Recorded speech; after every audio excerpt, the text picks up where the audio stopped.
Isang mapagpalang araw po sa ating lahat. So today is nandito pa rin tayo sa ating current series which is God Sovereignty. So ang topic natin for today is God controls our position and possession. So magkaiba yung position and possession. Prepare for the day of judgment. So, in connection to our topic for today, ang Bible verse na ating tatalakayin ay ang Daniel chapter 4 verse 17. So, may background story itong verse na pag-aaralan natin. But, we're going to focus on this verse lang ngayon today. So, in New International Version, the decision is announced by messengers. The Holy Ones declare the verdict so that the living may know that the Most High is sovereign over all kingdoms on earth and gives them to anyone he wishes and sets over them the lowliest of people. So, in Filipino translation naman or in ang salita ng Diyos, Tagalog Contemporary Bible Version, ito ang hatol na sinabi ng anghel para malaman ng lahat na ang kataas-taasang Diyos ang siyang may kapangyarihan sa kaharian ng mga tao. At maaari niyang ipasakop ang mga ito kahit kanino niya gustuhin, kahit na sa pinakaabang tao or pinakamababang tao, so the lowliest of people. So since hindi na tayo, since we're not going to deep well nga or to dwell on the background story of this verse, is proceed tayo sa ating teaching para sa mas malalim na kaalaman. Number 1, God controls all powers and authorities. So, parang pinapoint out nito na we should not be blinded by our power and authority to the point na yung alam natin is ayun yung palaging nasusunod or ayun yung pinapalabas natin na palaging tama. Kasi nga, we have the power and the authority enough para gawing tama or ibaliktad yung mga maling ginagawa natin.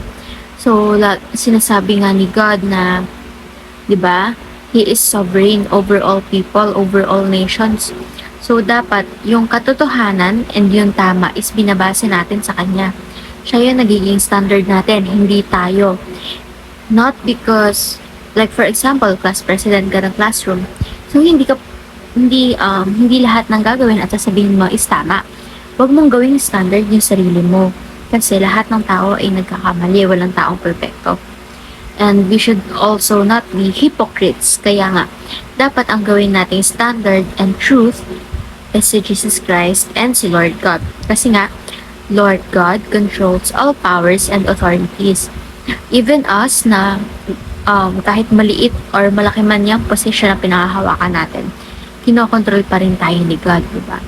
So, lahat, kagaya na nabanggit sa devotion natin kagabi, tangible or intangible man yan, nakikita man ng naked eye natin or hindi, lahat yan is creation ni God and siya lang yung may control sa mga bagay na yan, gaya na lang sa ating powers and authorities na nabanggit dito sa ating first teaching. And number 2, God judges those who are irresponsible. So, natatandaan ko yung talk namin last Sunday. Kasi nga, sabi ni Sir Khaled, even us Christians do not have the right to judge other people. Kasi nga, nagiging hipokrito tayo kapag ganun. Diba? Kaya nga, minsan kung maririnig natin, may ibang tao na sinasabi na ayaw na nilang maging Christian kasi ganyan pala ang pagiging Christian nang judge ka.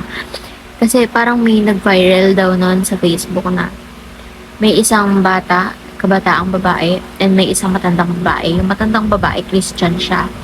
Yung kabataang babae, parang may tattoo siya, gano'n. Tapos sinita siya nung Christianong matandang babae na since parang may tattoo siya, so mapupunta siya sa impyerno. Parang gano'n. Basta hinusgahan siya ng babaeng Kristiyano.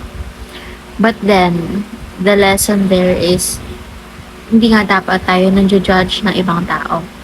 And none of them, kung pareho silang tumanggap sa ating Panginoon, none of them would not go to heaven. Pareho silang mapupunta sa langit for as long as tinanggap na nila si Lord God and si Jesus Christ sa buhay nila. Kasi kung tutuusin, lahat naman tayong tao nagkakamali.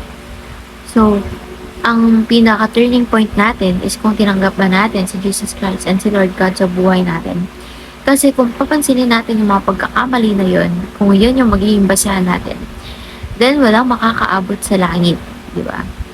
So, si God lang, siya lang yung may karapatan na mag-judge sa atin. So, kagaya nga ng topic natin for today, prepare for the day of judgment. So, hindi pa nangyayari, and hindi pa nangyayari, and si God lang yung makakapag-judge sa atin. So, we should wait and prepare for the day of judgment. And number 3, we must speak truth to power.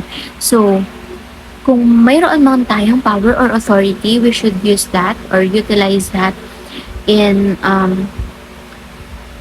divulging the truth about God. Diba? So, yung truth na tinutukoy na yun is yung nakabatay kay God, yung naka-standard kay God, and hindi sa atin. Hindi yung porket ito yung alam mo, ito yung totoo. Hindi porket ito yung alam mo, ito yung tama. So, dapat lagi natin isinasaalang-alang yung truth na galing kay God lang at hindi sa atin. So, ngayon naman ay proceed tayo sa ating application. Number 1, acknowledge that God is the source of all human positions and possessions. So, even yon galing din kay God, creation yan, gaya nga nasabi ko kanina. Number 2, be a good steward of the authority that God has entrusted to us. And number 3, rebuke those people in authority with God's truth. So, for our discussion part, by now, we should be able to identify how we can be a good steward of God's authority entrusted to us.